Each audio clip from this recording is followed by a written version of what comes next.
Friends எல்லாரும் எப்படி இருக்கீங்க? இன்றைக்கி எங்கள் பெரியம்மா ரொம்ப ஸ்பெஷலான ஒரு டிஷ் செய்ய போகிறாங்க. அதுவும் எங்கள் பெரியம்மா கிட்டே நம்ம கேட்டுடலாம். என்ன பெரியம்மா இந்த ஸ்பெஷலான டிஷ் செய்ய போகிறீங்க? இன்றைக்கி நான் ட்ரெடிஷ்னலான பருப்பு போலி செய்யலான் இருக்கேன். அது உங்களுக்கு ரொம்ப பிடிக்கும். அது நிறைய நெய்லாம் போட்டு பண்ணுறதால ரொம்ப சூப்பராக இருக்கும். வாங்க செய்யலாம். வாங்க எங்கள் பெரியம்மா எப்படி செய்கிறாங்க பார்க்கலாம். இப்போ நம்ம போலி செய்ய போகிறோமா, இதுக்கு என்னென்ன பொருள் வேணும்ன்ட்டு அளவும் சொல்லிடுறேன். நான் 1/2 கிலோ மைதா, ஒரு 100 எண்ணெய் ரீஃபைண்ட் ஆயிலு, ஒரு 1/2 டீஸ்பூன் மஞ்சத்தூள், ஆப்பச்சூடா ஒரு சிட்டிக்கை, 1 ஸ்பூன் உப்பு கலந்து ஃபஸ்ட்டு மாவு பிசைஞ்சு வச்சுப்போம். இப்போ மாவு 1/2 கிலோ எடுத்துக்கிட்டோம். அதுக்கு 1 ஸ்பூன் உப்பு போட்டுக்கிறோம். ஆப்பச்சூடா, மஞ்சத்தூள் ஒரு 1/2 ஸ்பூன் போட்டு இப்படி கொஞ்சம் நல்லா கலந்துக்கலாம். ஃபஸ்ட்டு இப்போ இது கூட ஃபஸ்ட்டு கொஞ்சம் தண்ணி ஊற்றிப்போம். அக்கா எப்படிக்கா போலிலாம் செய்ய கற்றுக்கிட்டீங்க? இதுவாமோ நாங்கள் எங்கள் மாமியார் வீட்டில் சித்திரை மாதம், அதாவது வருஷப்பருப்பு, தமிழ் வருஷப்பருப்பு இருக்குது இல்லைங்களா, அன்றைக்கி முதல் நாள் அன்றைக்கி அதான் ஸ்பெஷல் எங்கள் வீட்டில். அதுக்கு முதல் நாளே சாயந்தரம் எல்லாம் உட்காந்துப்போம். இதுமாதிரி போலி செஞ்சுட்டு இதுக்கு கொஞ்சம் நெய்லாம் விட்டு நல்லா ஸ்வீட்டாக செய்யணும். இதுதான் சாமிக்கு வச்சு நெய்வேத்தியம் பண்ணுவோம். முதல் நாளே செஞ்சு வச்சுடுவோம்மா. எங்கள் மாமியார்கிட்ட தான்மா இதெல்லாம் நான் கற்றுக்கிட்டேன். இது கூட அப்படியே கொஞ்சம் எண்ணெய் விட்டு பிசைஞ்சிக்கணும். மாவு நல்லா இந்த அளவுக்கு நல்லா தலைன்னு பிசைஞ்சிக்கணும். நல்லா இழுத்து அப்படியே ஜாம் மாதிரி வர மாதிரி பிசைஞ்சு 1 ஹவர் ஊற வச்சிடணும். இது 1 ஹவர் அப்படியே ஊறட்டும். இதுக்கு தேவையான பூரணம் இப்போ நம்ம ரெடி பண்ணிக்கலாம். இப்போ பூரணம் செய்கிறதுக்கு 400 கிராம் கடலைப்பருப்பு எடுத்து குக்கரில் நல்லா அந்த மாதிரி மசிகிற அளவு வேக வச்சிங்க. ஒரு 400 கிராம் வெல்லம் எடுத்து நல்லா பொடிச்சு வச்சிங்க. இது பாகு மாதிரி பண்ணி இதில் ஆட் பண்ணணும். கொஞ்சம் ஏலக்காய் எடுத்து பொடி பண்ணி வச்சுக்கலாம். ஒரு தேங்காய் எடுத்து நல்லா துருவி வச்சுக்கலாம். நைஸாக துருவி வச்சுக்கணும். போலிக்கு இந்த கடலைப்பருப்புலாம் எல்லாம் ரெடி பண்ணி வச்சுக்கிட்டோம். நைஸாக மிக்சியில் போட்டு அரைச்சி வச்சுக்கிட்டோம். நெய் உருக்கி வச்சுக்கிட்டோம்.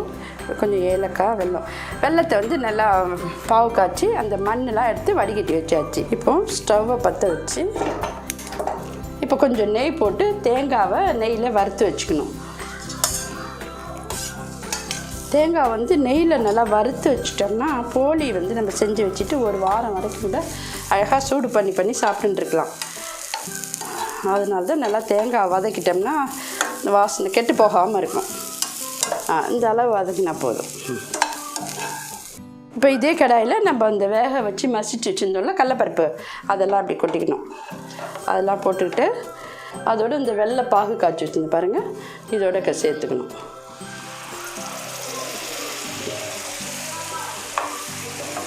இது எல்லாத்தையும் ஒன்றா கலந்து விட்டுக்கிட்டு இதோட இந்த தேங்காயும் போட்டுக்கலாம். வறுத்து வச்ச தேங்காயும் இதில் கொட்டி நல்லா கிளறி பூரணம் ரெடி பண்ணிக்கணும். அதோட இந்த ஏலக்காவையும் தூள் பண்ணி வச்சுருக்கோம் பாருங்கள், இதுவும் அதோட கொட்டிக்கணும். இது மாதிரி நம்ம கடலைப்பருப்பை நல்லா வேக வச்சுட்டு நல்லா மசிச்சு விடணும். இதில் சுழியம் பண்ணலாம். அது நல்லாயிருக்கும், டேஸ்ட்டாக இருக்கும்.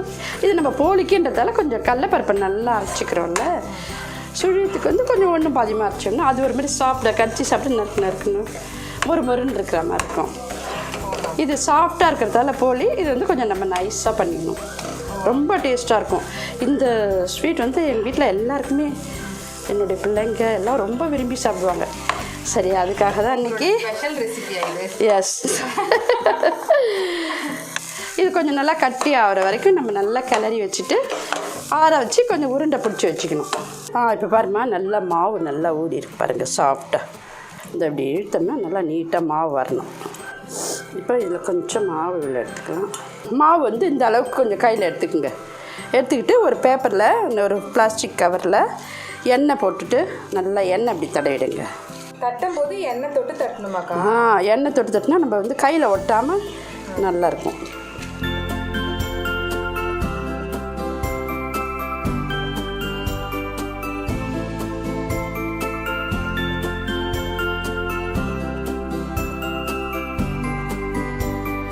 இது செய்யறதுக்கு கொஞ்சம் லேட்டாகும். நம்ம சிம்லேயே வேக வைக்கிறோம்ல, கொஞ்சம் பொறுமையாக இருந்ததுன்னா நல்லா சிம்லேயே வேக வச்சு அழகாக சாப்பிடலாம். இது எவ்வளோத்துக்குள்ள மெலிசாக தட்டுறோமோ சாப்பிட்றதுக்கு நல்லா சாஃப்டாக இருக்கும்.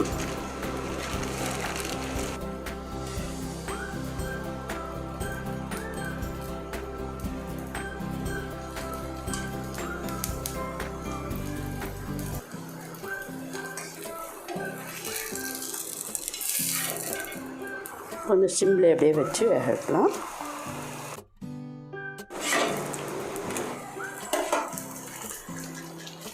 சிறுந்தியிலே வேக வச்சோம்னா நல்லா மொறு நல்லா சாஃப்டாக இருக்குமா. நம்ம வெறும் ஆயிலில் செஞ்சுட்டு கூட நெய் ஊற்றி இது மாதிரி மடித்து வச்சிடலாம். நெய் ஃபுல்லாக அப்ளை பண்ணிட்டு கூட இது சூட்டோட மடித்து வச்சிடலாம்.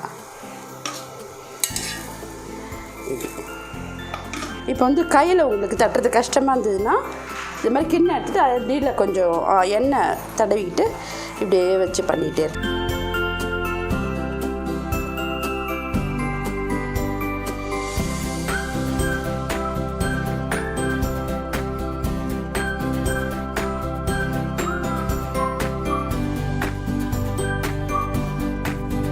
இதோட பருப்பு போலி ரெடி ஆயிடுச்சு. வாங்க பிள்ளைங்களா, போலி ரெடி ஆயிடுச்சு, பருப்பு போலி ரெடி ஆயிடுச்சு. சாப்பிட்டு பார்த்து எப்படி இருக்குன்னு சொல்லுங்கள்.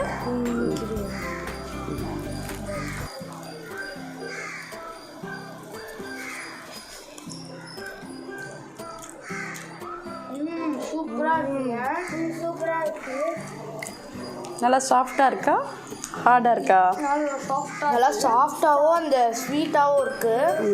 அந்த உள்ளே இருக்க ஸ்டஃபிங்ஸ்லாம் போட்டதால தான் செம்மையாக இருக்குது. கீ வாசனை வருதுங்களா? கீ வாசனைலாம் அப்படியே செம்மையாக இருக்குங்க. நீங்கள் ரெசிபியோட கண்டிப்பாக உங்கள் வீட்டில் ட்ரை பண்ணி பாருங்க. அப்படி ஒரு டேஸ்ட்டு அப்படி இருக்கும். எங்கள் பெரியம்மா எங்களுக்காக ஆசையாக பண்ணி கொடுத்துருக்காங்க. தெய்வமே தெய்வமே நன்றி சொல்வேன் தெய்வமே. எங்கள் அத்தை ரொம்ப கஷ்டப்பட்டு செஞ்சு கொடுத்துருக்காங்க, ரொம்ப பெருமையாக இருக்குது. சரி சரி, டேஸ்ட்டாக இருக்கா? ஓகே, சந்தோஷமா. இந்தாங்க சாப்பிடுங்க, பிடிச்சிக்கிங்க. இந்த ரெசிபியை நீங்கள் கண்டிப்பாக உங்கள் வீட்டில் ட்ரை பண்ணி பாருங்கள், சூப்பராக இருக்கும். இந்த வீடியோ உங்களுக்கு ரொம்ப பிடிச்சிருந்ததுன்னா தேங்க்யூ ஃபார் வாட்சிங். Like and subscribe. Bye bye.